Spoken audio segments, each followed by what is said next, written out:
welcome to you all on this glorious day and this fabulous space, which includes the patio out there.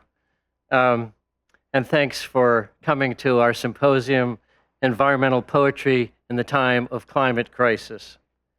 I'm Neil Shepard, board member and past president of Sundog Poetry, the organization that's responsible for creating this event.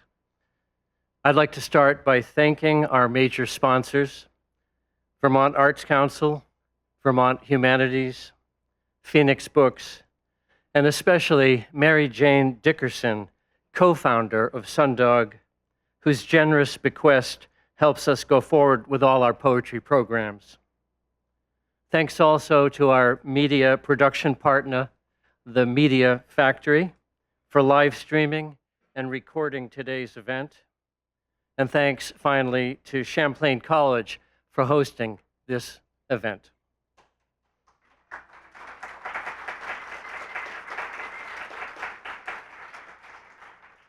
You've probably seen the refreshments as you came in.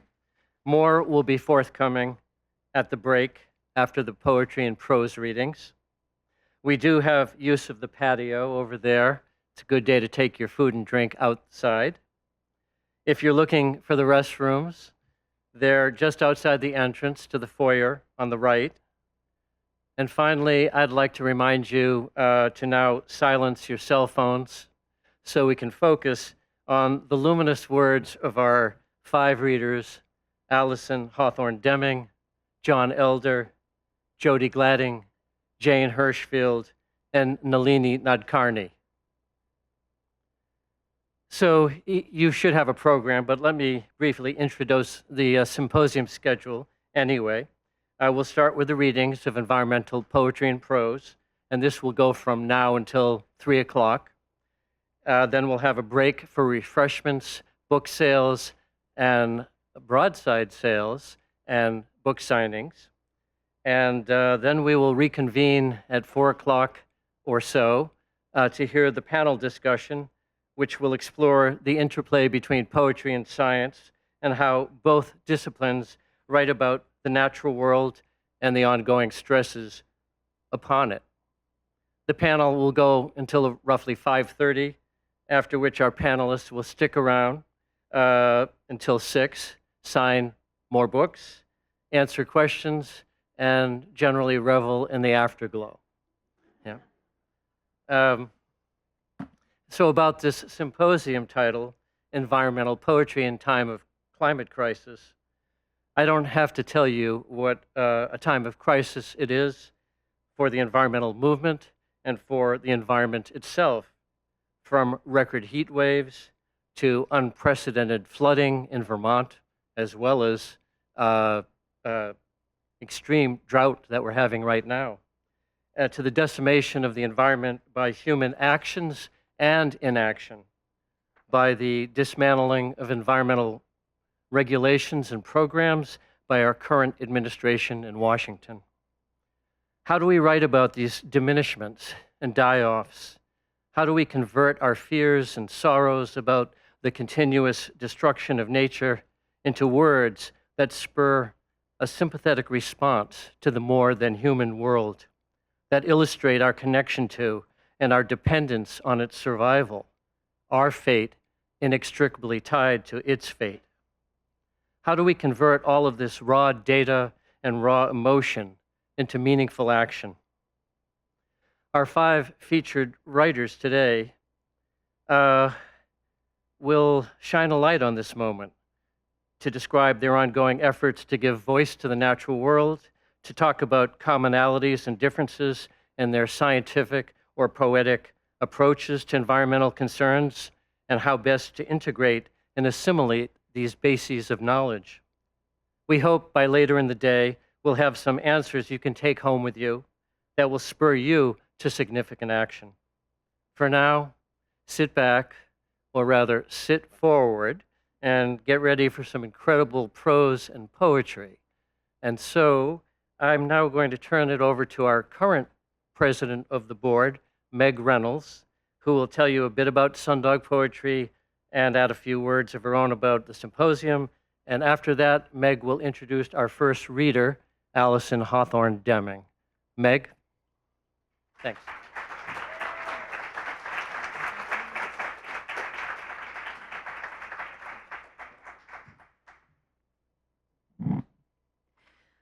Thank you so much, Neil, for your words of introduction and for the sheer amount of work that you put in to pull this day together. It's extraordinary. So, hello everyone. As Neil said, my name is Meg Reynolds and I am the current president of Sundog Poetry. Sundog Poetry is an organization whose mission is to enrich and deepen the life of poetry for Vermonters. Our founders, Tamara Higgins and Mary Jane Dickerson, were both profoundly accomplished poets and teachers, and when they began Sundog, their intent was to make poetry more widely present in Vermonters' lives. And when they conceived of some of Sundog's most foundational programming, our annual Justice and Poetry event that amplifies the work of historically marginalized voices, or the Youth Poetry Summit, which brings Vermont students together for a day of workshops and poetry writings, or the Sundog Book Award that has published the first book of 4 fantastic Vermont poets. Some of the driving forces that led to Sundog's formation were made further evident: to make poetry available to students, to youth, to new poets, to lesser-known poets, to allow poetry's reach to extend further into our lives. But why? What does poetry do? Well, in my experience, poetry has done anything and everything, but quietly, resolutely, and inevitably. Like tree roots, mycelium, spider webs, watersheds, they span the underpinnings of our shared and individual landscapes. Poems witness the uncanny and unlikely connections that keep the heart running and the soul in pursuit of itself. We want that water for our neighbors. We want that earth for our beloveds and our friends. And it is in the sharing of poems, the writing of poems, and in the poems and prose that we hear today that we can see ourselves change, that we ready ourselves for whatever changes are to come, and find the strength to change whatever is necessary. For now and for the future, that is why Sundog has continued onward with its mission and why we are here together today with our esteemed panelists. So, it is with great pleasure that I would like to begin our programming with our first reader, Alison Hawthorne Deming. I'll say a few words about her now. I read 3 of Alison's books in order to prepare for this introduction, and I'm in love with you. I think that's it. So just be prepared for that. Alison Hawthorne Deming is a celebrated author, poet, naturalist, professor, and advocate whose many books include, most recently, the poetry anthology, The Gift of Animals, Poems of Love, Loss, and Connection from Story Press, and the new poetry collection, Blue Flax and Yellow Mustard Flower from Red Hen Press. Her most recent nonfiction book, A Woven World on Fashion, Fishermen, and the Sardine Dress, was published by Counterpoint Press in 2021. In reading Deming's work, I'm constantly reminded of an idea that I learned as a younger poet, that a poem is a communal object, capable of carrying wisdom as a jug carries water.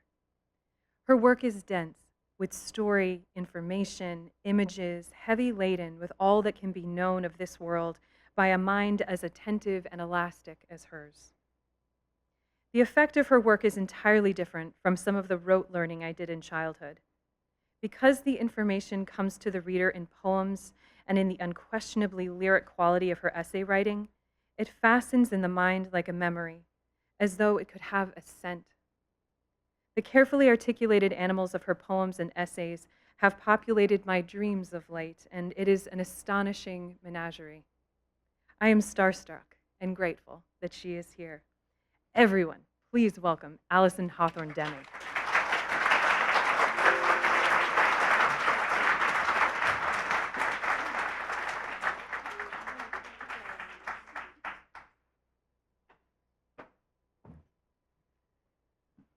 Well, the introducer isn't supposed to make you want to cry, but thank you, Meg.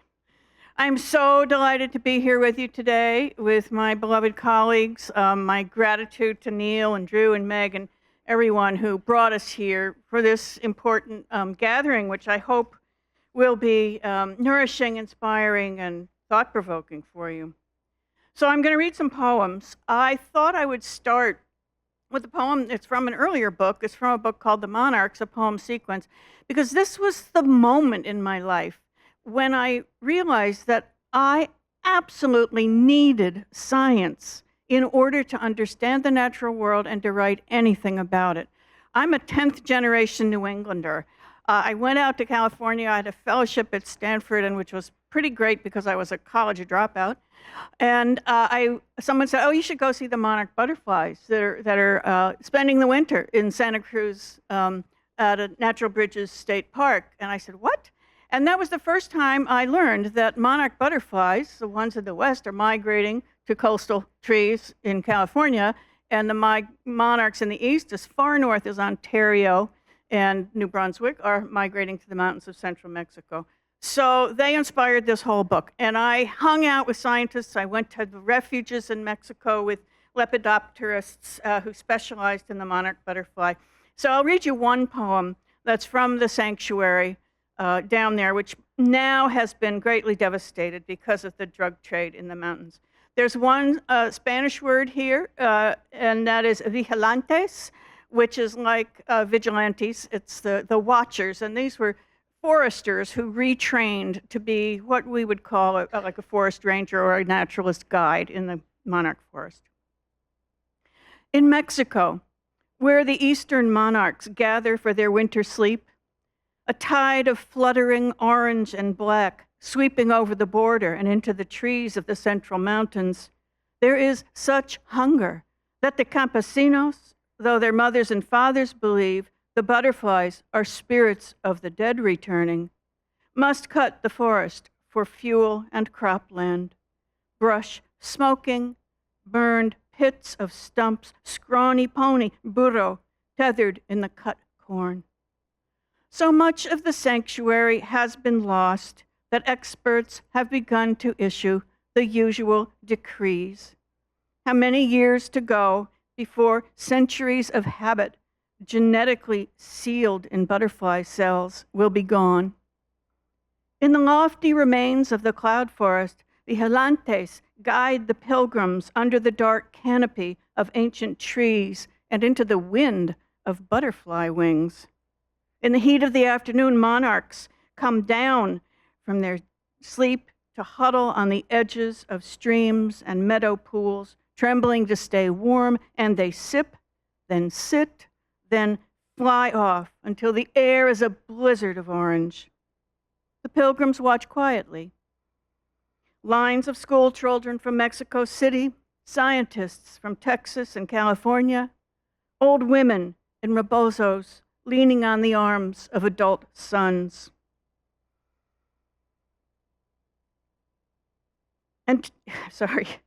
Leaning on the arms of adult sons, tourists lugging cameras and binoculars, and together the visitors drink in the spectacle with the great thirst they have brought from their cities and towns.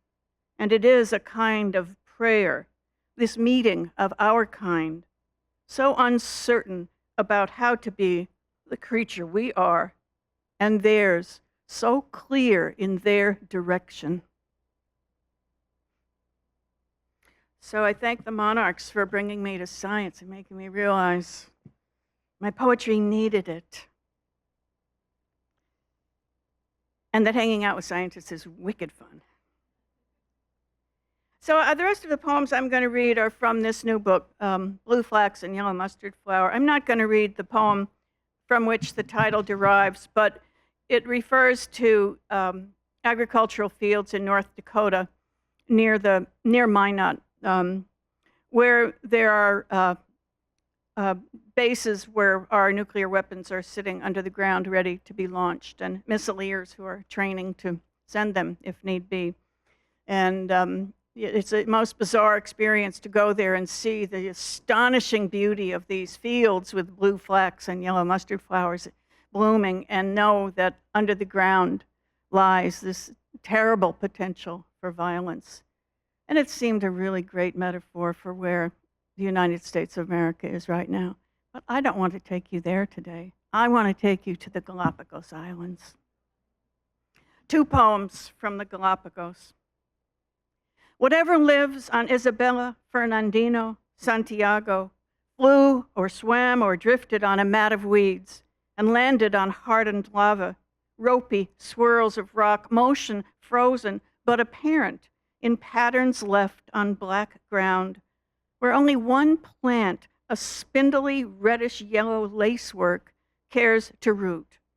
And rooting begins to think, this could work, the way a mind does after thinking.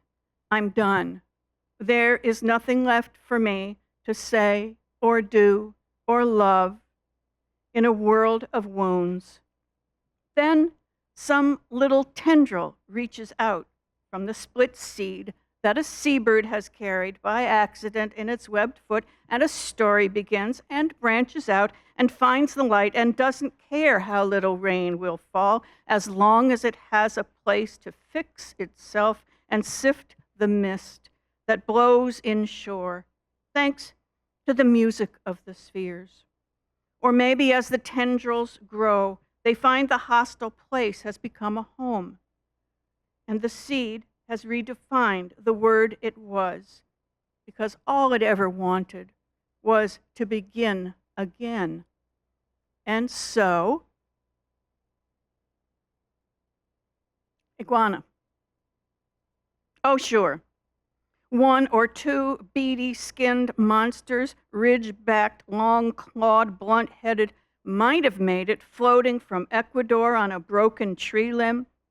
But how to explain thousands upon thousands queued up in group salutes to the sun, or lying together by dozens, disguised as rocks, to spoon one spiny claw draped over the shoulder of another? And then they wake, scurry in waddling gait to water's edge, dive and swim, gleaning seaweed off underwater rock. Adapted, we say, like novel to movie, from land feeders to marine machines. No predatory neighbors, it's just one long beach party. A sea lion or 2 lumbering up to sleep on the sand. Good friends, says the guide, about every living thing, though, of course, eating is a factor. Shark takes sea lion pup, hawk takes turtle egg. But flightless cormorants are the norm, hanging out micro wings to dry. They gave up building big wings, so easy was the catch along shore. In time, their prey will learn to fear. But now the immigrants make it look easy to inhabit a place that never before was home. New land, no springs, no rivers, just every organism's joy to thrive.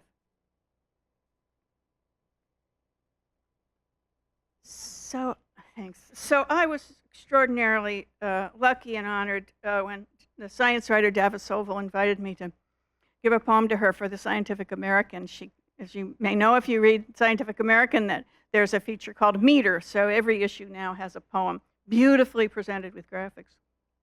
This is set not far from here in New Hampshire, and it's called Letter to 2050.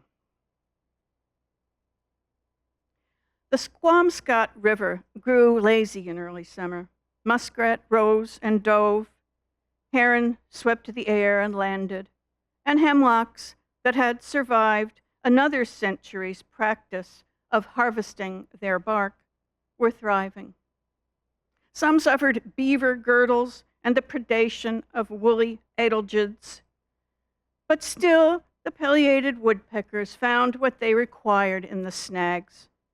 This is how it was for us, pulling threads of hope out of the air as if we had the skill to weave them back into webs. We surprised ourselves when it worked, so much needed to be undone. But I promise you that as paltry as our efforts may seem to you, no, I won't justify our failures. The story of the alewives' return, that's what I wanted you to know. Because it helps to think of desires that last for centuries without being satisfied. How far inland did the alewives come, I wondered.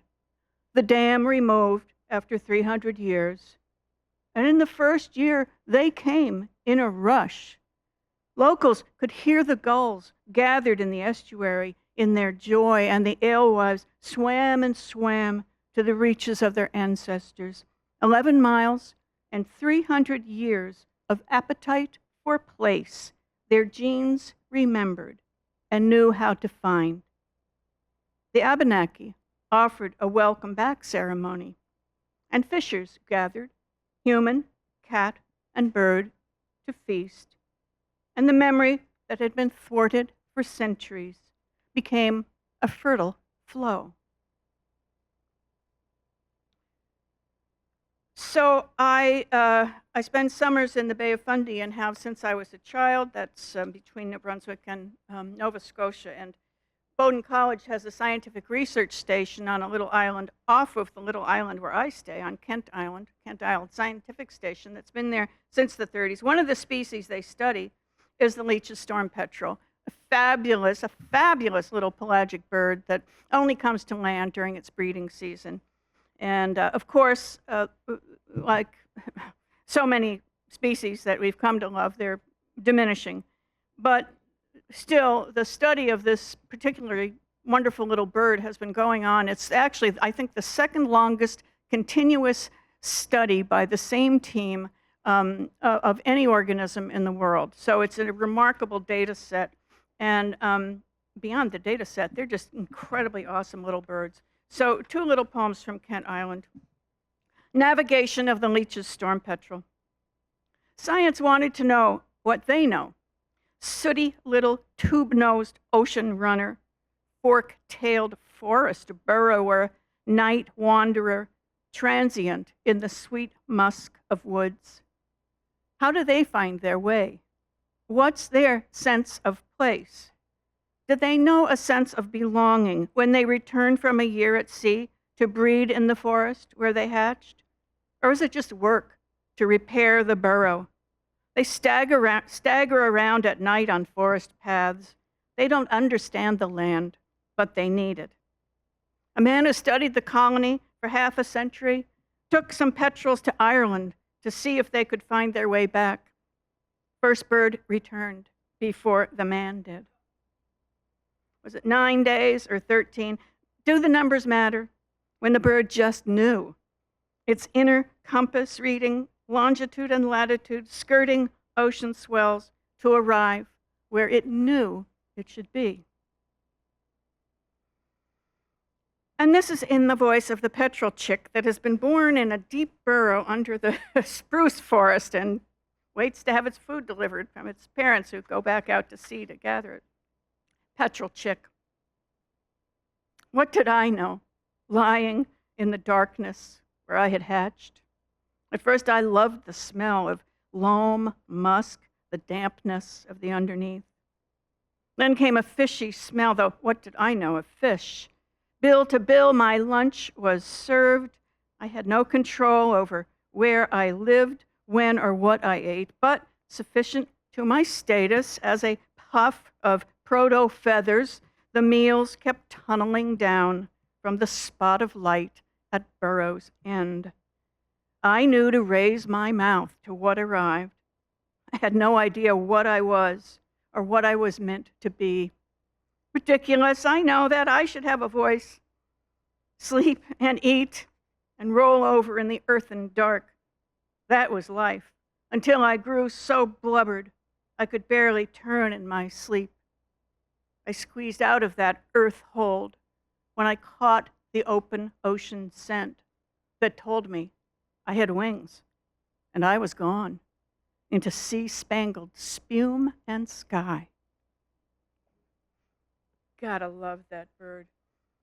All right, I will close with a poem that is on one of the broadsides, set in my other home place of Arizona.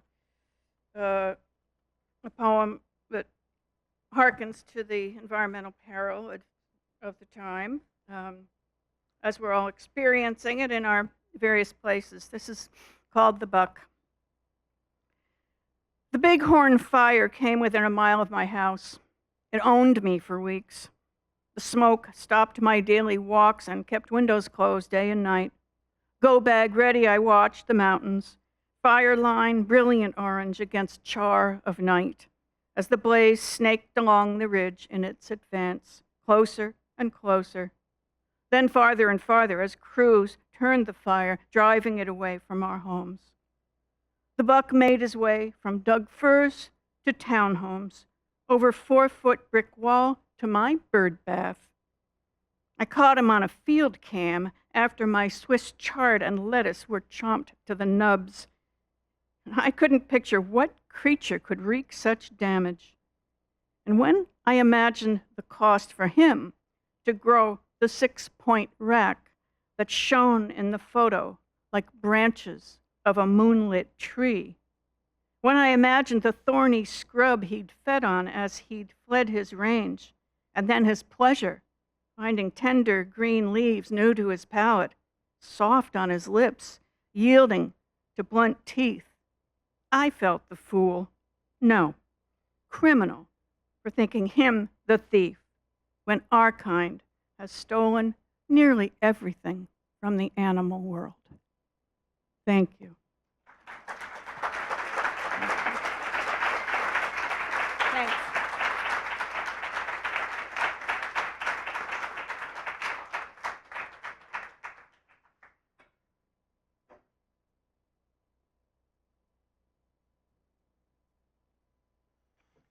What a wonderful reading, Alison. I'm in love with your work, too.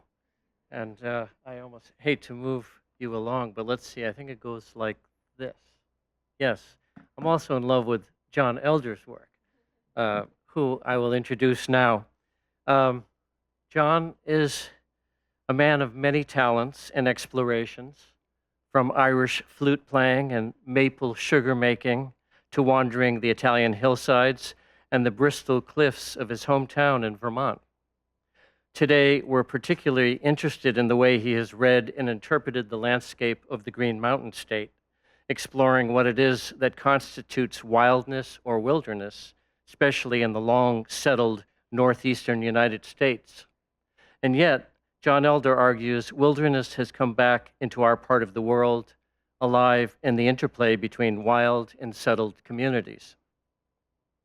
John takes us deep into the natural world as his writing seamlessly interweaves lucid descriptions of the Vermont landscape, deeply researched history of the geology underlying our mountains and river valleys, and insightful explications of nature poetry, in particular the poems of Robert Frost, that help him to better understand the very land he's hiking on and navigate it with increased richness of detail and meaning.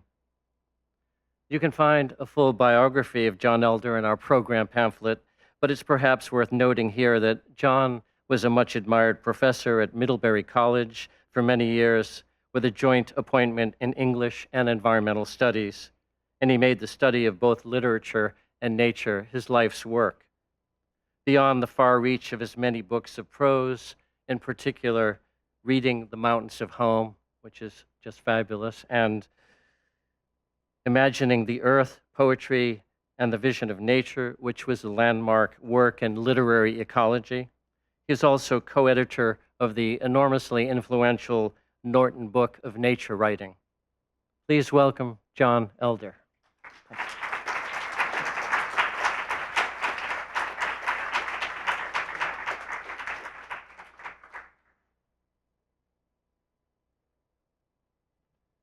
Well, thanks to Neil. Thanks to the whole. Oh, that's what I did. Try that again. Is this working? Thanks to Neil and the whole committee of Sundog that has done such a wonderful job organizing this event. It's a pleasure to be here. And for my contribution to this first part of our conversation, I've written a little reflection called The Genesis of Soil. The first poem I learned by heart as a 4-year-old standing by my mother's knee. my mother Lois's knee in New Orleans in our kitchen was the 23rd Psalm.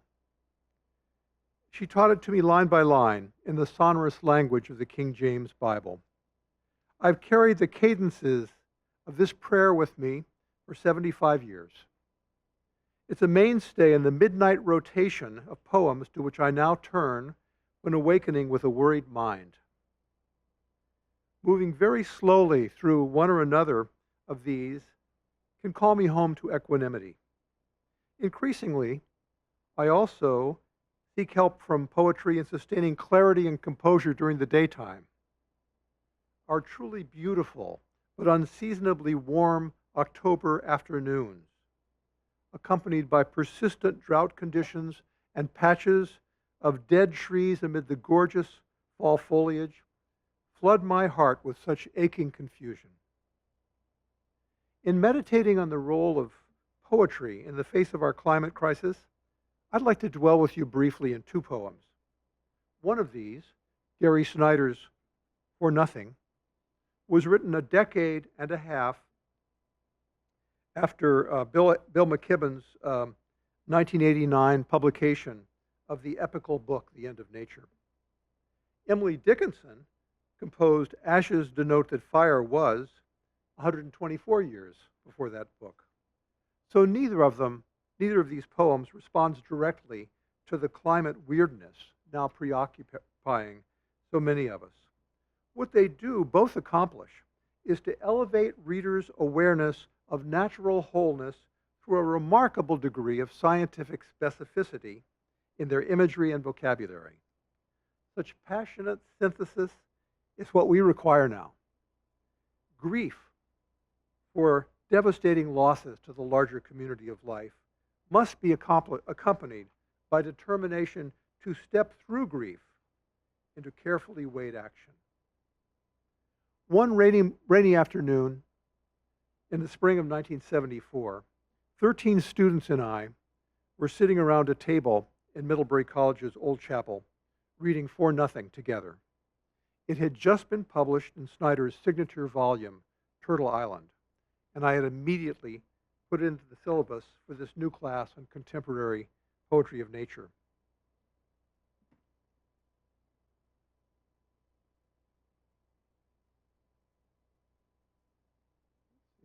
Here we are. Thought you might like to see it. Earth a flower, a phlox on the steep slope of light, hanging over the vast solid spaces, small rotten crystals, salts. Earth a flower, by a gulf where a raven flaps by once, a glimmer, a color, forgotten as all falls away. A flower for nothing, an offer, no taker, snow trickle, feldspar, dirt. Most of the members of this class were junior or senior English majors. They'd already begun to cultivate a love of poetry, as well as to find a clear, productive way to speak to each other about it. The outlier was a geology major, who, while highly attentive during discussion, had refrained from speaking until he could gain a firmer grasp of this new dialect.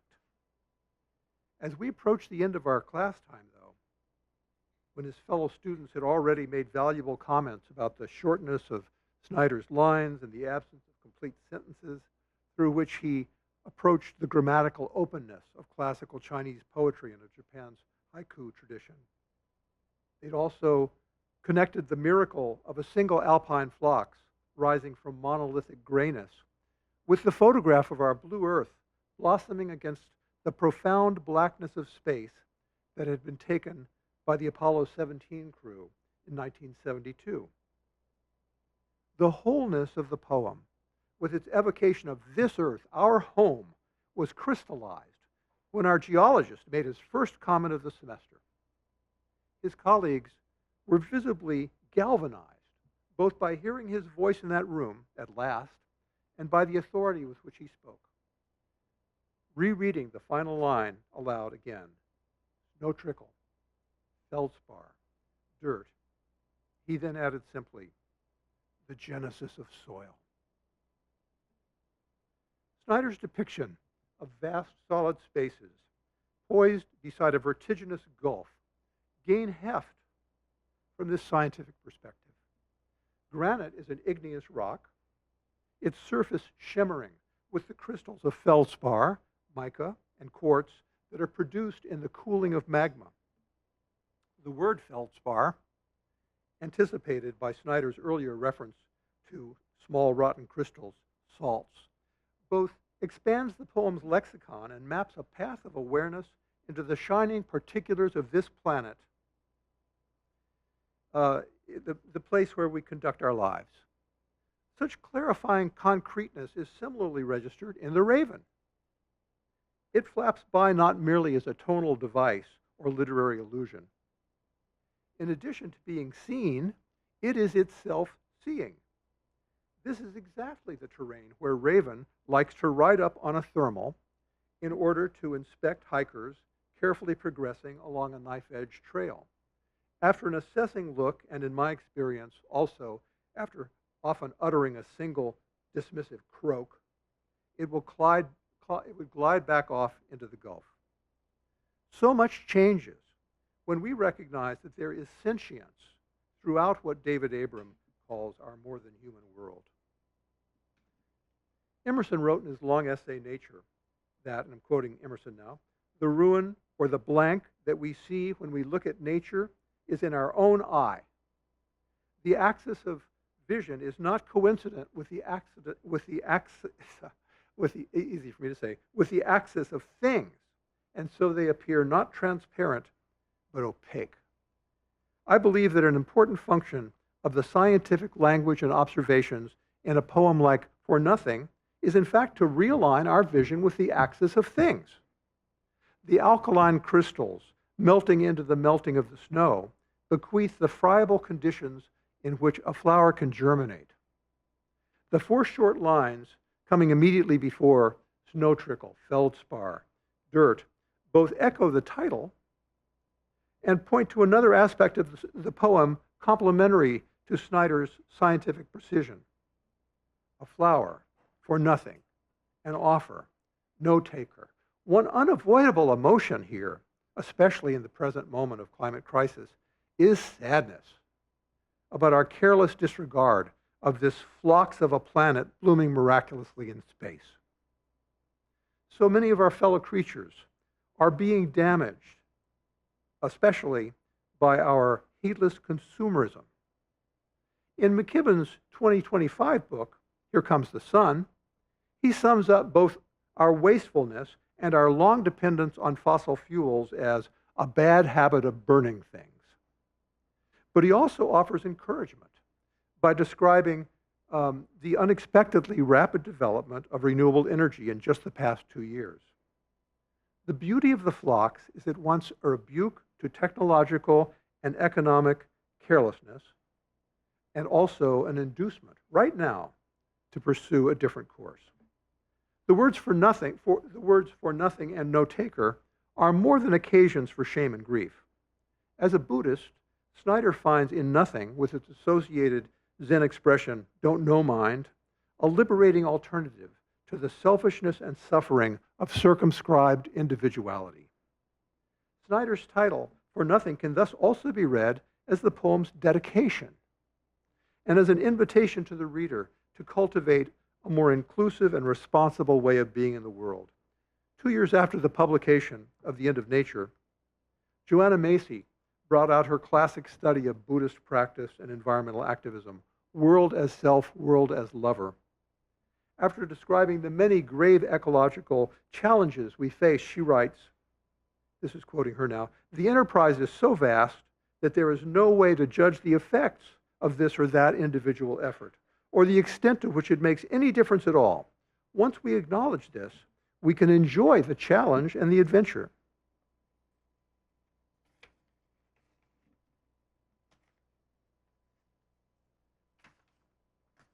Don't Know Mind offers liberation from fretful calculation and second guessing alike. Toward the end of her book, Macy formulates 12 principles of what she calls collective intelligence, The final one of these is, and I'm quoting her again, "Let there be serenity in all you're doing. Even while putting forth great effort, you are held within the web of life, within flows of energy and intelligence far exceeding your own." Her language here feels so akin to the lofty and calm, if also solemn tone of For Nothing. Beyond agitation, there is a path to take beside the gulf. While escaping from a narrowly individual perspective into the vast, inclusive circuit of life is strengthening, this moment also demands specific strategic involvement with the challenges of our day. Now I'm going to move to Emily Dickinson. One of the ways Emily Dickinson strikes me as akin to Snyder is in her use of dashes, so disconcerting to her early editors, who tended either to leave them out or to turn them into commas. But the way I experience them is as gestures at the nothingness residing at the edges and also at the center of her highly compressed stanzas. So here's a poem that it means a lot to me now, that reflects her affinity with Snyder and also, in effect, gives us our marching orders after we look up from reading For Nothing. Ashes denote that fire was. Revere the grayest pile for the departed creature's sake that hovered here a while. Fire exists the first in light and then consolidates, only the chemist can disclose, into what carbonates. I love knowing a poem with the word carbonates in it. And again, going back to Bob McKibben, knowing that what it means is something that's been burned. A commentary on this poem by Helen Vindler helped me see it not only it, but all of Dickinson's poetry as invitations. This is the language of Vindler. To reconstruct from a small heap of ashes, her poem, the self originally nourished and then consumed in the light of insight and the fire of emotion. That way of putting things, in turn, has helped me to understand the connection between Dickinson and the haiku of Basho, which juxtapose a few modest ingredients in order to inspire a fuller ecosystem of associations in a reader's mind. The poem becomes an ashy but fertile space opened up by fire's intervention. Dickinson's voice combines compression with a religious perspective as spacious as Snyder's. Just as his concluding line in For Nothing draws the whole poem together, her opening line here anticipates all 7 lines that follow. It begins with a ringing declaration calculated to wake her reader up. But the dash that follows signals an opportunity and, in fact, a necessity to stop and register what's just been said. Denote is a striking word, indicating that something very specific is being asserted, not just a loose impression or association. The second, third, and fourth lines of the first stanza, grouped between her first 2 dashes, linger with the spirit of the departed creature still hovering above the ashes, ghost-like. But finally, Dickinson, I think, is no more inclined toward the supernatural than Snyder is. Her references to the chemist, and even more wonderfully to carbonates, crystallize the scientific framework of the poem as forcefully as Feldspar does in For Nothing. Such terms are reminders that the human spirit is always both in and of a physical order. Another connection between these poems for me comes in their particular interest in geology. Reverend Edward Hitchcock, who was president of Amherst College and a family friend of the Dickinsons, was also an important early geologist in New England. Glacial Lake Hitchcock, going from Connecticut to St. Johnsbury, is named for him. The following sentence comes from his book, The Religion of Geology, and is especially striking in connection with Dickinson's imagery. He writes, "Chemistry informs us that no case of combustion, how fiercely soever the fire may rage, annihilates the least particle of matter, and that fire only changes the form of substances." In Dickinson's poetry, I think the conservation of matter and energy are also aligned with the conservation of mind. The achievement of Dickinson's chemist as a model for the writer and for the reader and also for God comes in being able to recover the experience of illumination from the seemingly undifferentiated ash. The relevance of this to our need for both consolation and encouragement in confronting the climate crisis is that our best chance for cultivating such a transformative capacity comes with moving beyond the stuckness of distress. The dialogue of poetry and science is necessary at this crisis of climate change because it's impossible to assess and change the factors from which this ecological crisis emerged without also reconsidering our own assumptions, our ideals, and even our fundamental sense of identity. The confluence of the COVID pandemic, the rise of authoritarianism, and the collapse of ecological systems under climate pressure makes this a moment in which, as Joanna Macy says, a great turning is both necessary and by that same token, feasible. In the first stark year of the pandemic, Arundhati Roy published a remarkable essay about COVID and its linkage to the larger cultural and ecological crisis.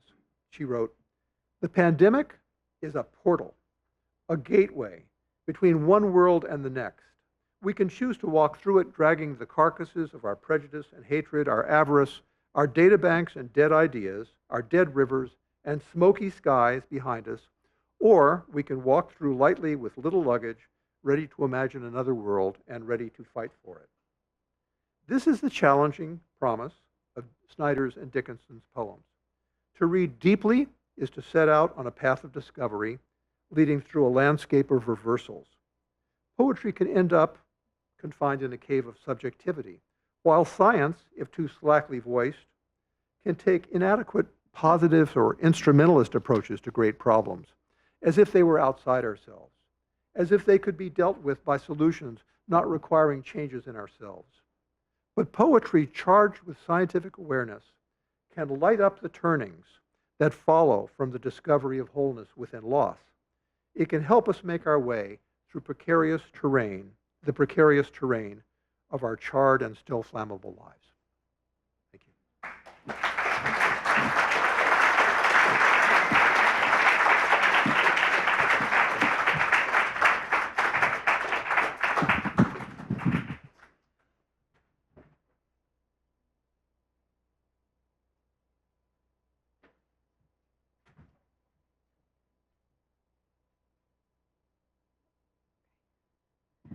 John, thank you so much.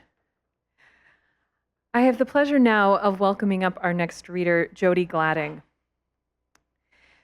Jody Gladding is the lauded poet and translator, author of many poetry volumes, including most recently, I Entered Without Words, as part of the Princeton series of contemporary poets in 2022. Gladding is exquisitely aware that poems are of the world, in the world, that they belong in the world and can be made manifest into the air, bark, seed pod to live carefully in their already lived place. When I first read Gladding's translations from Bark Beetle, a collection where Gladding translates fragments left by bark beetles or the traces of other animals, or writes poems on eggshells, stones, and tree bark, I thought, this is why I'm doing this. This being reading poetry at all, writing poetry, being alive, it's so I can come upon work like this. It's miraculous. When Gladding takes to the page, her words and lines and her spacing are extremely particular, spreading outward in a broad web that subverts syntax and activates the field of the page so completely it feels electric, interconnected, as live as a stretch of midnight sky. There is something also equalizing and honest about the way these poems are written. Narratives are both exploded and contained, and what animates these poems is the life that threads through and beyond just humanity to the rest of us and everything we are a part of. So with great admiration, I am welcoming up Jody Gladding.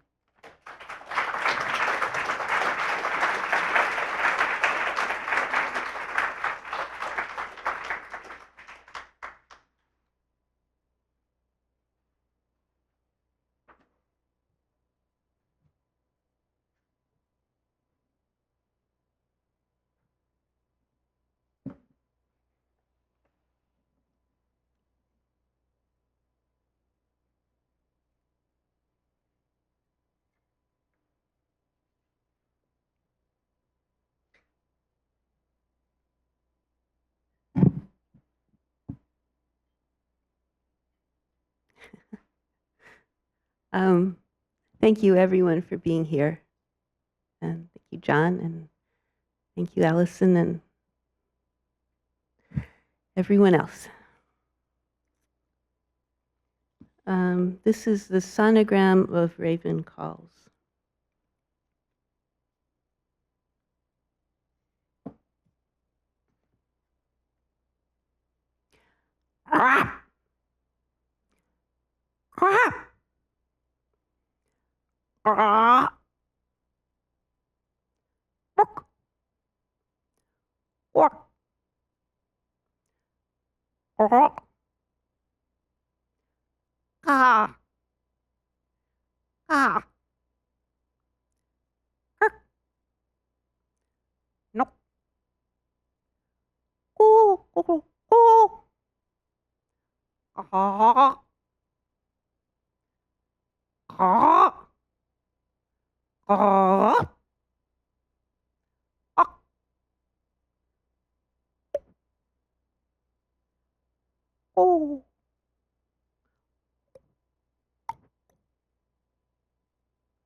I have to thank Bernd Heinrich, Ravens in Winter, for that transcription.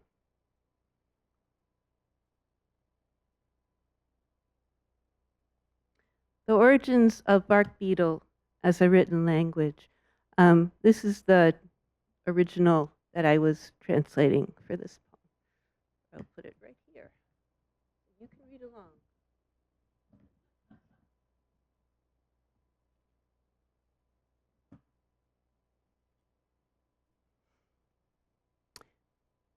They came down out of the woods, stepping over the cracks where the light broke through the wood.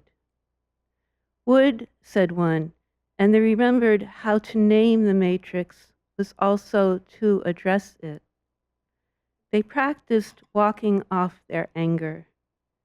They dug holes to mark how far they had walked. Then they could come back to the farthest point. They could compare the lengths of their angers and which was greatest. When the first line divided earth from sky, that was when they began to count. They counted 1, horizon. But soon they got bored because 2 was only 2 lines, whereas 1 had marked what was from what was not. 1. They grew confident in their sharp nibs. 2. They grew tall and beautiful in the way of shadows. 3 would have been glyphs. Henceforth, nothing would prevent them from achieving their signature. They never sign with a flourish. First, you must learn to write your name.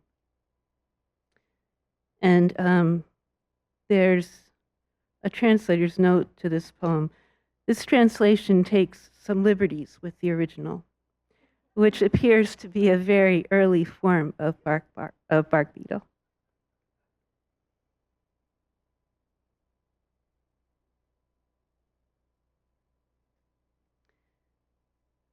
I was a poet in residence at the Frost Place in New Hampshire a long time ago now. And when I arrived there, there had been a little micro storm, and the whole area, the whole woods behind Frost's house was just totally destroyed. And I ended up spending a lot of time in that destroyed woods and reading Frost. And reading Frost as a proto-eco-poet. And what I kept unearthing in him is this kind of radical sensibility toward the world, which needs to be recultivated. I think that's one place we can begin. So I'm going to read you one of his poems, and then I'm going to read what I found embedded in it.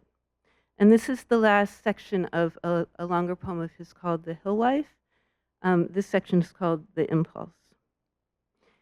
It was too lonely for her there and too wild, and since there were but two of them and no child, and work was little in the house, she was free and followed where he furrowed field or felled tree. She rested on a log and tossed the fresh chips with a song only to herself on her lips. And once she went to break a bough of black alder. She strayed so far she scarcely heard when he called her and didn't return, didn't speak, and didn't answer, didn't speak or return. He stood, and then she ran and hid in the fern. He never found her, though he looked everywhere, and he asked at her mother's house, was she there? Sudden and swift and light as that, the ties gave, and he learned of finalities besides the grave. Hill Wife. Beside the grave, the ties gave. Was she there? Everywhere. In the fern or return, when he called her of black alder, on her lips the fresh chips, or felled tree, she was free and no child and too wild.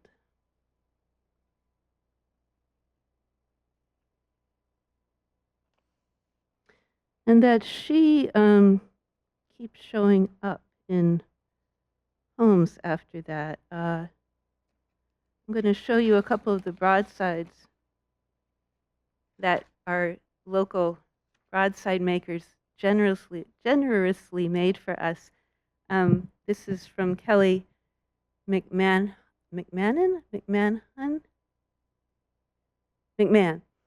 who has a studio in Montpelier, and she did this broadside for me, for my poem. And I didn't want to use a screen today, so I'm doing everything low tech. But I'm hoping you can see how this poem is spread out across the page, and there is a through line, which is a way to enter the page, and then you're kind of free to move away around it in any way. She pieces together her joy. Okay, so another visual aid. I'll show part of it. But you can see the top of it. So as you think of these poems, imagine them, little sections of words on a page that you can put together any way you like, and stay inside of as long as you like.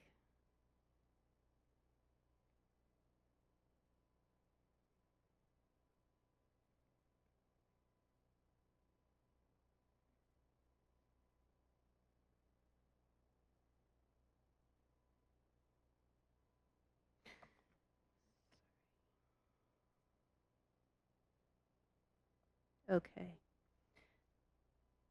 She is one who looks knowingly upon complex modern machinery as a joyous substitute. She pieces together her joy. She is an artist. She don't look back.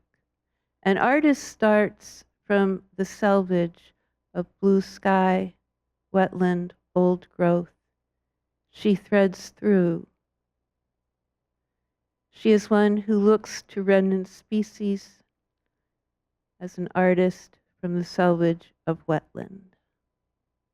Complex modern machinery as a joyous substitute. And I'll read one more from that book, the title poem, which is The Spiders, My Arms.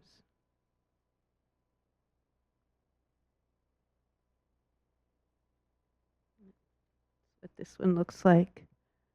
What I mean by rooted is web. The spiders have been revising my lines, my arms full of laundry at the end of the day. What I mean by rooted is not taproot, but web. My lines, old stumps cling with, all the entanglements.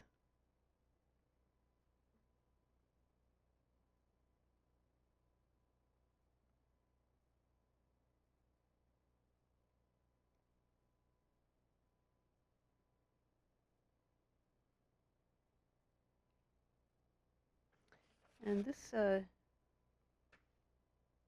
another of the lovely broadsides, Liz Fenton, who's in Burlington, made this one. And it's interesting because I think she is also from Salt Lake City originally. I'm not sure, but I think she is. No? Oh, okay.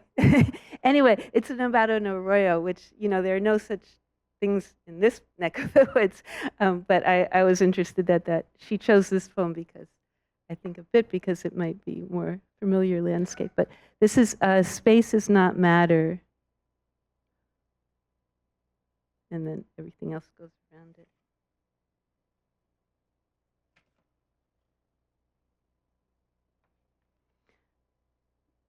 Why keeping an arroyo this wild, open, does matter? Space, my hand, a promise. My hand is not empty, is open. Why an arroyo is a promise to rain, a promise to hold rain.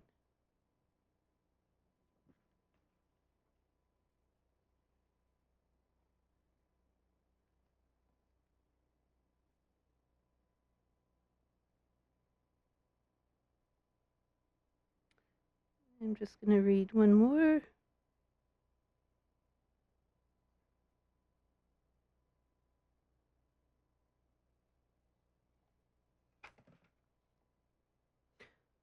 I'm going to read one short one. I guess they're all short. And then one more. This is actually a line from Thoreau. I kind of feel like, it's not my language. It's language, and it takes on its own life. So Thoreau just showed up in my poem here. And the line is, every being constitutes a probe employed in a new direction. Being stardust, we mean to shine. Every star employed, a probe, we mean, a new direction.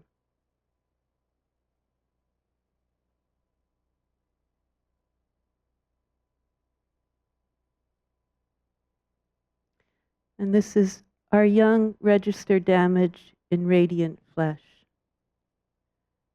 These are young, tattooed, small herds, bells in many registers, rippling radiantly. These are young, tattooed herds. Our damage infirms radiantly their flesh, rippling, bells in many registers. Thank you.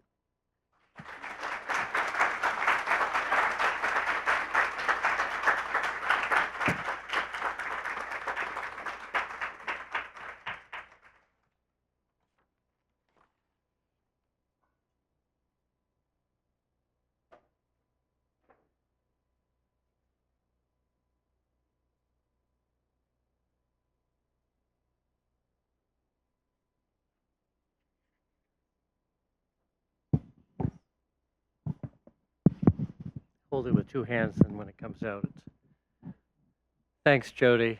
And you'll have to teach me some of those bird calls at the break. Thanks. Moving along.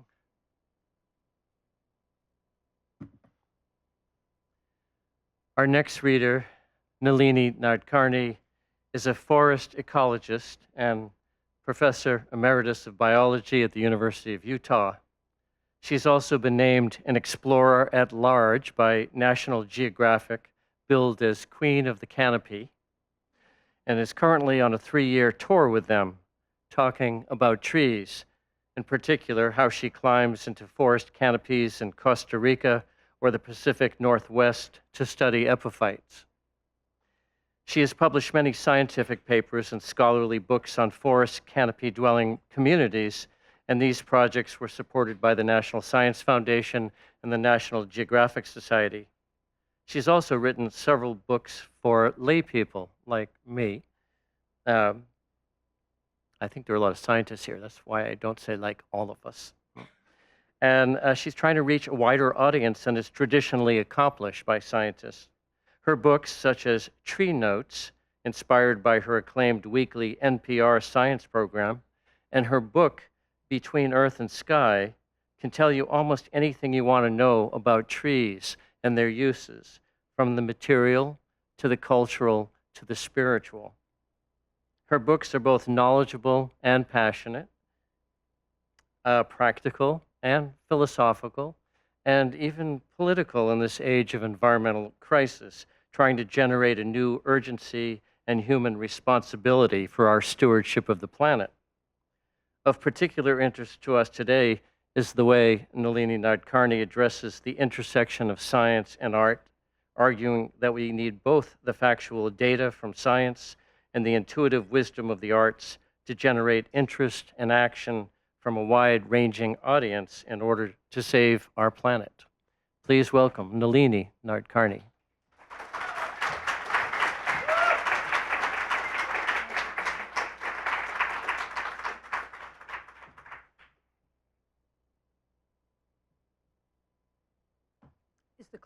Is the clicker here? Oh, I got it. Thanks.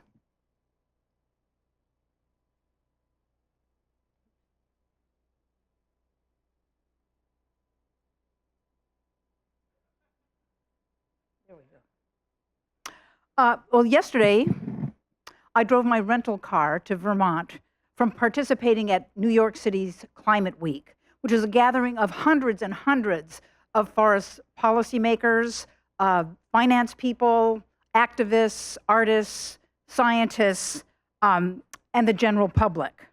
And I surmise that those of us who study climate change and are trying to do something about it often feel that we're walking this sort of knife ridge between hope and despair. And if we fall too much on the side of hope, it's the status quo. But if we fall too much on the side of despair, we risk immobilization. And I think for many of us who want to address issues like climate change, I have chosen to study the scientific way of knowing. And for 40 years, I focused on the ecological aspects and interactions of forest canopy biota. The word science itself comes from the Latin word scio, to know as thoroughly as possible. And as a scientist, the tools that I use are observation, are experimentation, are modeling. But years ago, I once asked a poet colleague of mine, Craig Carlson, to give me some guidance about a scientific book I was reading. And his advice was, pull your chair closer to the window, Nalini. Poetry is prayer and good medicine. And I believe that he was right. And so what I'd like to do this afternoon is, from my own standpoint as a scientist, to describe 3 ways I think that scientists and poets can collaborate. First, I think we can understand that science itself holds expressions that are poetic. And just as reading a poem alerts us to the wonder and the awe and the inspiration that nature provides, so do scientific studies. We are parallel in language, intentional or not. The language of poetry and science are compact, exact, specific, targeted, descriptive, resonant, and respectful. Scientists formally describe the species they discover and try to understand in special books like floras, like the flora of California. A particular species that I am most familiar with is bigleaf maple, or so-called Acer macrophyllum. And I would like to read the description, the scientific description, as if it were a poem. Tree, monoecious, leaves, 5-lobed, biaxially green, pubescent near base, inflorescent, pendant, raceme, or panicle, terminal, fruit, samaras, single-winged, spreading, dispersed by winds. Now that is so beautiful. Well, a second way I think that we can connect the aesthetic values of trees and forests with ecological values, I think we can do that to produce new insights and also to communicate with audiences that might not be accessible to scientists. So I've recognized that artists and musicians and poets have gotten inspiration from forests and trees and nature for years and years and years, and they can communicate with those who share their aesthetic values. My strategy to explore this was to carry out what I call canopy confluences. And I've brought together artists and scientists to enter the forest canopy for week-long sessions in the forest, because I wanted scientists to find out the aesthetic aspects of the forest and for the artists to gain the knowledge about the scientific aspects of forests. We taught our participants how to climb, and they perceived and communicated what they saw in the canopy in their own ways. Now, some of them used a scientific aspect, for instance, collecting mosses, but many of them were visual artists who created art that was inspired by their canopy views, the beauty, the whimsy, and the complex structure of the forest. One topic we shared to discuss was about the dynamic nature of forests, the disturbances that occur in forests, which makes forests not static and sessile, but moving, dynamic. At first, I drew upon the scientific data that represent the dynamics of forests, like this, a table that documents the storage and flux of large fallen trees, or what we call coarse woody detritus. And you can see the names of the study sites so that scientists can replicate their studies, and also references to past work to trace connections to past knowledge and past work. I also want to emphasize that there are different ways of presenting scientific data, just as there are different formats for poems. You might choose to express your poetic expression as a sonnet, or a haiku, or a limerick, depending on what's most appropriate. Well, here you can see a graphic that illustrates the different types of data that scientists collect and share. You can see, for instance, that the blue indicates disturbance by fire, the brown is by disturbance by pathogens, and that there are different species that express different forms of disturbance that determine the forest as a whole. Well, this idea of the dynamics of a forest was also captured, I think, very well by one of our artists who participated in the Canopy Confluence. This is a piece of installation art that was completed by Bruce Chow, who's the chairman of the Department of Sculpture at RISD, at the Rhode Island School of Design. He was inspired by the nests that he observed in the forest canopy, but he also constructed this to fall apart. It lasted for about 2 months in his native forest of Rhode Island, and instead of repairing it, when people alerted Bruce that his sculpture was falling apart, he said, well, what I learned is that the forests are dynamic and that things fall apart within it. We were also joined by a poet named John Calderazzo, and he wrote this poem about falling trees. The title is Douglas Fir Falling. Surely, somebody must hear one now and then, a big tree falling on its own. So why not me, hiking in the submarine green along Panther Creek among Douglas firs, their trunks as wide as my outflung arms? I hear the building fury of the tree's descent, leaf and branch storms set loose in the bird-panicked, lichen-torn air. Then everything seems to stop. Creek, canopy wind, even my own breath. All of it on hold, as if to honor the tall life of this forest king, which has temporarily fallen back into the giant jumble of things. I love that, the giant jumble of things. And music, we brought in musicians, including an oboe player, a wooden guitar player, a wooden flute player, and also a rap singer, a young student named Duke Brady. And he was able to help me communicate with a group of people that I would have no possibility of communicating with as a frumpy older scientist and professor. He made some rap music about the forest canopy and what he observed in the canopy above. And I'll give you a little segment of his rap song and his spoken word poetry. Don't click that, don't be so selective. Just another minute and I will leave you alone. Try walking a mile in a different biome. Well, that inspired some action on our report.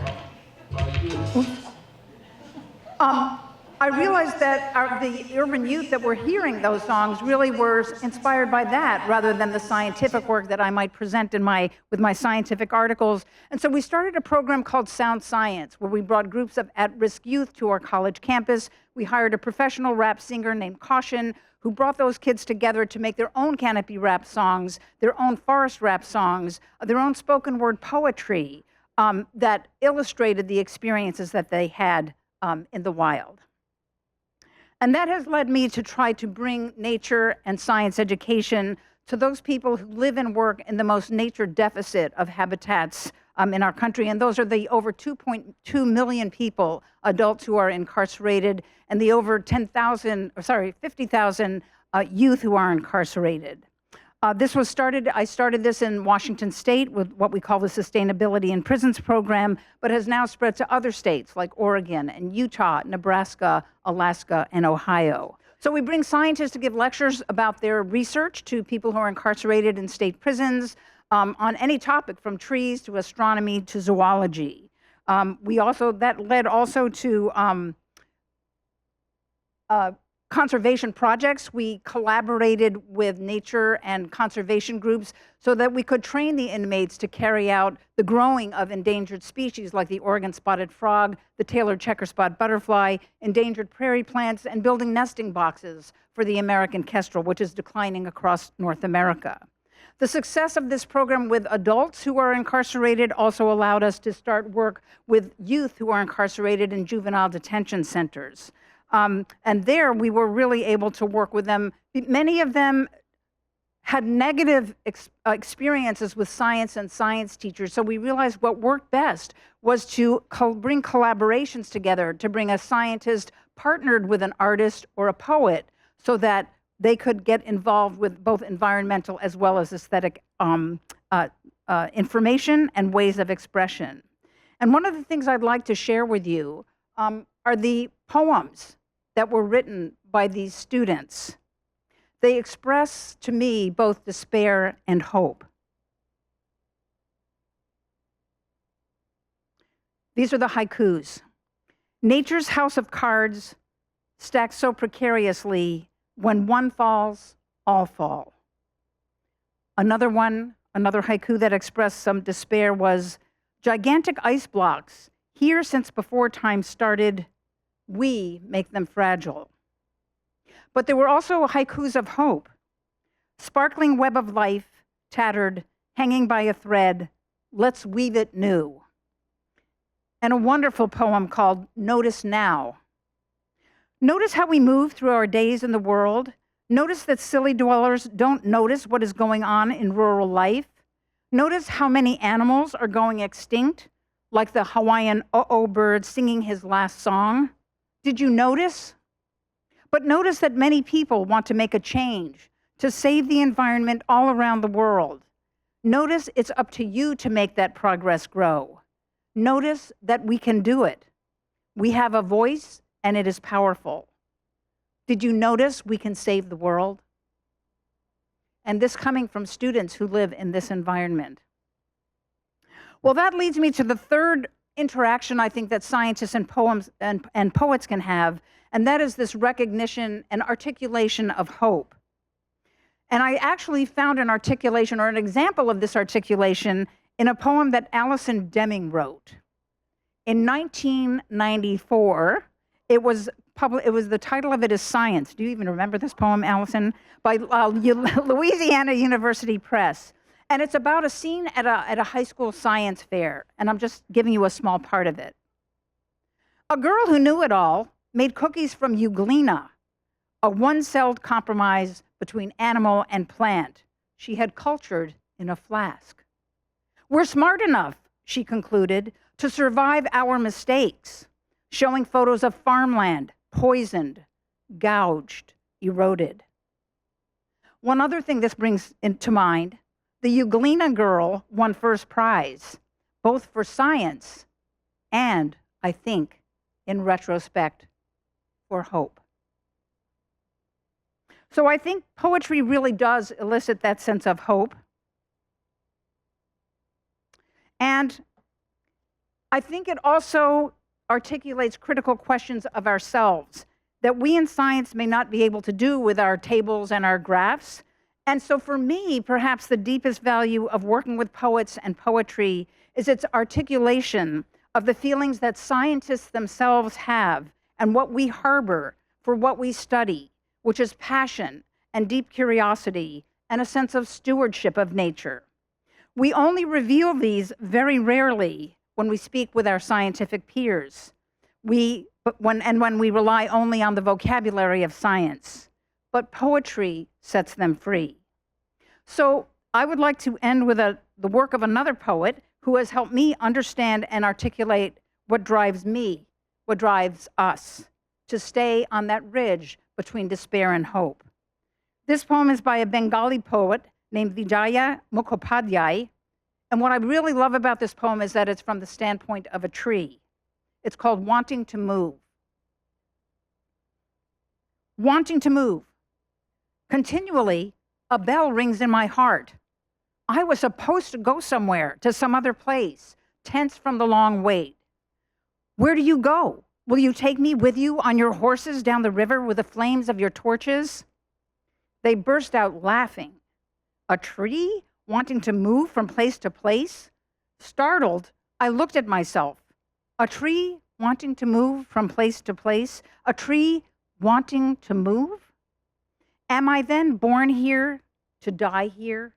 Even die here? Who rings the bell then inside my heart? Who tells me to go inside my heart? Who agitates me continually inside my heart? And so to conclude, I have come to understand in my long career of science that the weaving together of these seemingly two very different elements of poetry and science can make a tapestry of understanding, a tapestry of protecting our earth, something like a real tapestry, complex, connected, strong, useful, and beautiful. Thank you.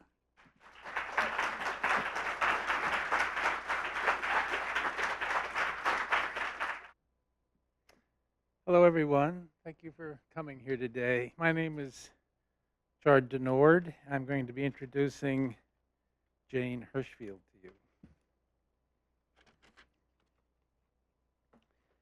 You know, but before I do, Nalini just reminded me, she talked about Emily Dickinson. Can you hear me now? Is this better? Sorry, I have to stand at the right height. Nalini reminded me, she talked a little bit about Emily Dickinson and hope. Do you know that poem by Emily? Hope is the thing with feathers that perches in the soul and sings the tune without the words, never stops at all. Just thought I would add that as a little footnote before I introduce the wonderful poet, Jane Hirshfield. I had the most interesting introduction to Jane about 13 years ago myself at an event in New Hampshire. Jane won the Donald Hall and Jane Kenyon Award, and she arrived all the way from California again to receive that. And I was there to interview her, and I sat down with her at the Concord Library, and this is what she said to me. I'm looking to bring chaos into meaning.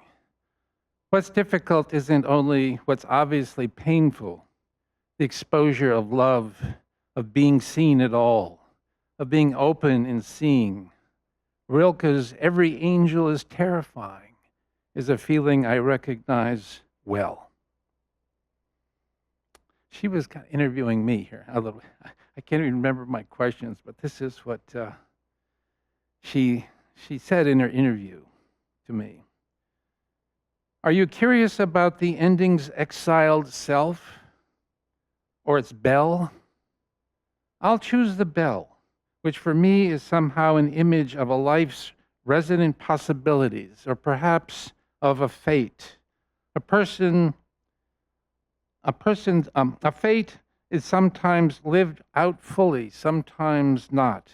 Many things that are possible for a person don't ever happen. Untaken choices, I think, remain part of your life, just as a bell, whether or not it's ringing. These were just extemporaneous comments, and there are many more. That interview appeared in a book, I think, that's back there called "I Would Lie to You If I Could." Award-winning poet, essayist, and translator Jane Hirshfield is the author of 10 books of poetry, most recently The Asking 2023 and Ledger 2020. She's been a finalist for the PEN USA Poetry Award and the National Book Circles Award. As an editor and translator, she has published 4 anthologies of world poets from the past, primarily in Japan, women poets. You should read it if you can find it, which you can very easily.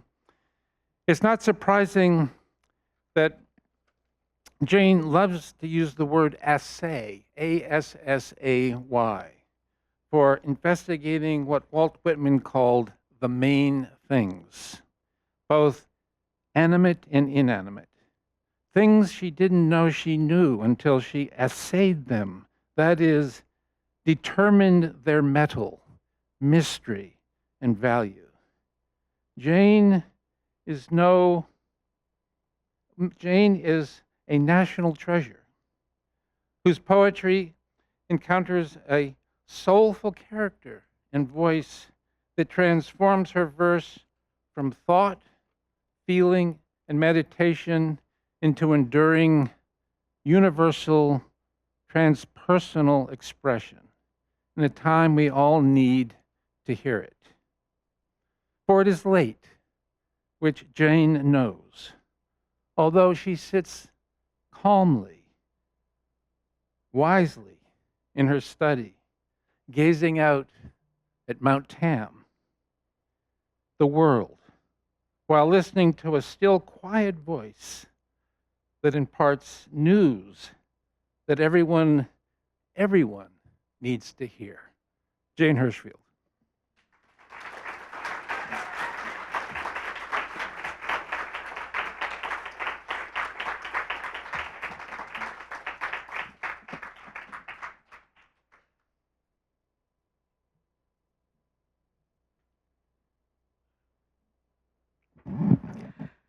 So I am so thrilled by everything we have been hearing today. Each facet of the great kaleidoscope of our subject. And I would like to thank Sundog and everyone who has brought this event together. And I would also like to thank, because I think no one has explicitly thanked them, the community of Vermont letterpress printers who have come together to make all those broadsides. It was really hard to pick out what I was going to read today. So I'm going to begin with a poem which breaks all the rules of good poetry in that it is almost entirely abstract. But it is a poem which changed my life for having written it, because after I wrote it, I felt like I had to live up to it. And I had been involved in activism, you know, from when I was a kid protesting the Vietnam War. But I wrote this poem in 2014, and it scared me. And then I had to live up to it. It is a poem, there's a term in rhetoric, apotropaic. And an apotropaic poem is a spell hoping that something won't happen. And what this poem hopes is to make itself wrong, to make itself something that if someone were to stumble across it in 150 years, they would shake their head and say, what was she so worried about? But it is a poem that thinks of the future, looking at what we did now in this pivotal moment of the Earth's existence, the Earth I was born into, that I hope will continue. When I wrote it, it scared me enough that I didn't publish it for years. I thought it had work to do also, and I held on to it. It ended up being published originally as a poem of politics and went wildly viral, but it has returned now to its original subject. I was thinking about the crisis of the biosphere, and it has been used, it has been set by composers for use in things like choirs for climate in Scotland. It has become part of Orville Schell's occasional traveling installation, Coal and Ice. It's the only poem in that photographic exhibit. It's been used in Bill McKibben's wonderful outflung group of calling in the elders to help the environment. So anyhow, here it is. Let them not say. Let them not say we did not see it. We saw. Let them not say we did not hear it. We heard. Let them not say they did not taste it. We ate. We trembled. Let them not say it was not spoken, not written. We spoke. We witnessed with voices and hands. Let them not say they did nothing. We did not enough. Let them say, as they must say something, a kerosene beauty, it burned. Let them say, we warmed ourselves by it, read by its light, praised, and it burned. So the line the poem hopes to make untrue is we did not enough. And it also wants to include, you know, my own complicity. I turn on the electric lights in my house. I flew here. I love being warm rather than cold. So this is not a problem created by others. It is all of our problem to address however we can. The next poem I'm going to read you is not actually, it did not begin as a poem of science or environmental crisis at all. It's the earliest poem in this whomping big book of 50 years of poetry. I wrote it in 1982. It began, poems change fates and they change meanings over time, which is really interesting to me. So it began as a poem that was both about love and the end of love. To my surprise, 6 months after it was published, people started coming up to me and say they'd had it read at their weddings, and I wrote it in a state of devastation. In 2008, it was given out to various people in the Middle East as a poem of diplomacy, people like the Grand Mufti of Syria. This was before the Civil War, the Minister of Education in Jordan. Very strange. And now, because it is fundamentally a poem of interconnection and inseparability of beings, I read it sometimes as a poem about our current crises of violence, but also our current crisis of the environment. When I wrote it in 1982, it has terms from physics in its opening. I was not then yet a poet who knew she was going to be so involved with scientists as I have become, and yet, out of the blue, in a state of devastation, physics is what came to mind. So, for what binds us? There are names for what binds us. Strong forces, weak forces. Look around, you can see them. The skin that forms in a half-empty cup, nails rusting into the places they join, joints dovetailed on their own weight. The way things stay so solidly wherever they've been set down. And gravity, scientists say, is weak. And see how the flesh grows back across a wound with a great vehemence, more strong than the simple, untested surface before. There's a name for it on horses when it comes back darker and raised. Proud flesh. As all flesh is proud of its wounds, wears them as honors given out after battle, small triumphs pinned to the chest. And when two people have loved each other, see how it is like a scar between their bodies, stronger, darker, and proud. How the black cord makes of them a single fabric that nothing can mend or tear. So in 2004, I read a story in Robert Hughes's History of Australia. And I read it and I knew, oh, I'm going to do something with this. It is a true story. It comes from the diary kept by Captain Cook. And I just knew it was going to speak to something else. And it took me about a week to figure out what it was speaking to. And then I could give it its title. This was the phrase we used back then. Global warming. When his ship first came to Australia, Cook wrote, the natives continued fishing without looking up, unable, it seemed, to fear what was too large to be comprehended.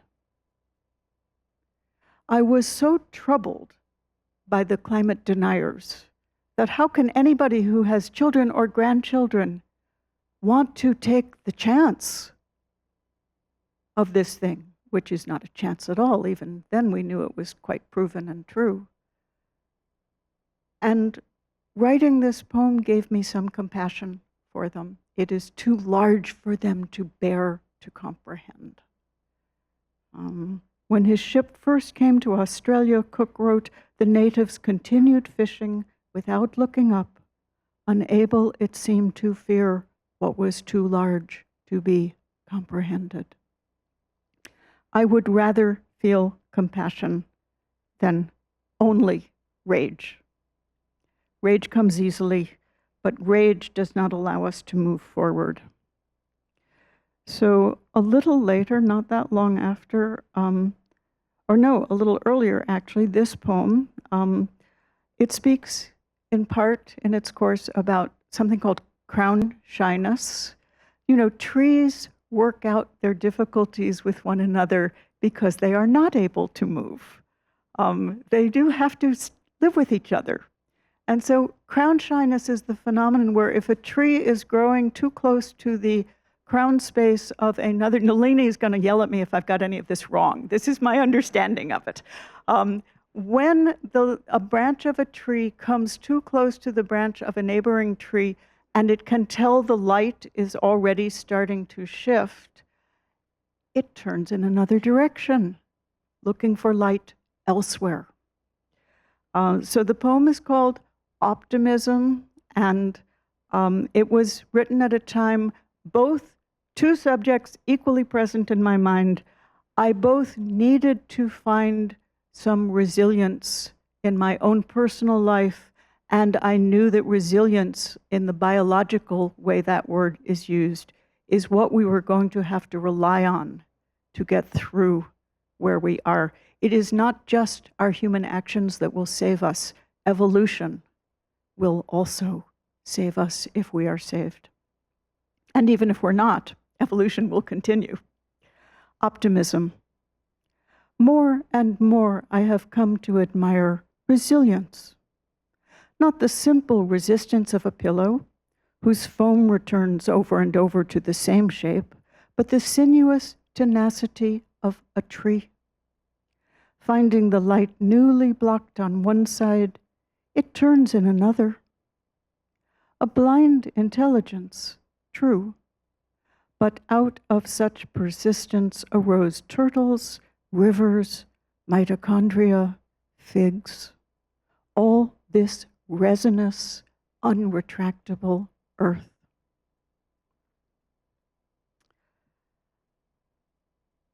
So I'm going to read an activism poem. The poem is called On the Fifth Day, and it is not so much a biblical reference, although I know that is what people hear, but it was written on the fifth day of the first Trump administration. That was the day that the White House took down from the website all information about climate change, and it was also the day that the administration ordered all scientists who worked for the federal government, particularly the EPA, but any branch of government, the Forest Service, not to speak about their science in public without being previously authorized by the political heads of their agencies. And exactly 8 years later, on this round, on the fifth day, the exact same order was given the scientists. Many of my closest friends are research scientists. I took this very personally. By 5 o'clock that day, I had written this poem. I gave it to a few friends. They asked if they could send it to others. 3 days later, I began getting back gratitude from all over the country, scientists in different places. And it led me to when the March for Science was announced in 2017, on the web page, there's that call for volunteers, by which they mean, will you pick up litter after the march is over? And I sent them 6 ideas for, this is how poetry could be part of the March for Science. If you like any of them, let me know. And I got back an email saying, actually, I gave them 7 ideas. They took 6 of them. They did not like the idea of my walking on the Washington, D.C. march with leading a mule with panniers of science poems on its back and handing them out. For some reason, they didn't go for that. But anyhow, this became what I thought was going to be a one-day project, Poets for Science, and we're going to have our 10-year anniversary next year, and we are still going strong, and I'll talk about more of that later if there's, at the panel, a chance. But anyhow, I ended up reading this poem on the Washington Mall to something like 40 or 50,000 people, which is not an experience a poet expects to have. On the fifth day. On the fifth day, the scientists who studied the rivers were forbidden to speak or to study the rivers. The scientists who studied the air were told not to speak of the air. And the ones who worked for the farmers were silenced, and the ones who worked for the bees. Someone from deep in the Badlands began posting facts. The facts were told not to speak and were taken away. The facts, surprised to be taken, were silent. Now it was only the rivers that spoke of the rivers, and only the wind that spoke of its bees, while the unpausing factual buds of the fruit trees continued to move toward their fruit. The silence spoke loudly of silence, and the rivers kept speaking of rivers, of boulders and air. Bound to gravity, earless and tongueless, the untested rivers kept speaking. Bus drivers, shelf stockers, code writers, machinists, accountants, lab techs, cellists kept speaking. They spoke the fifth day of silence. So,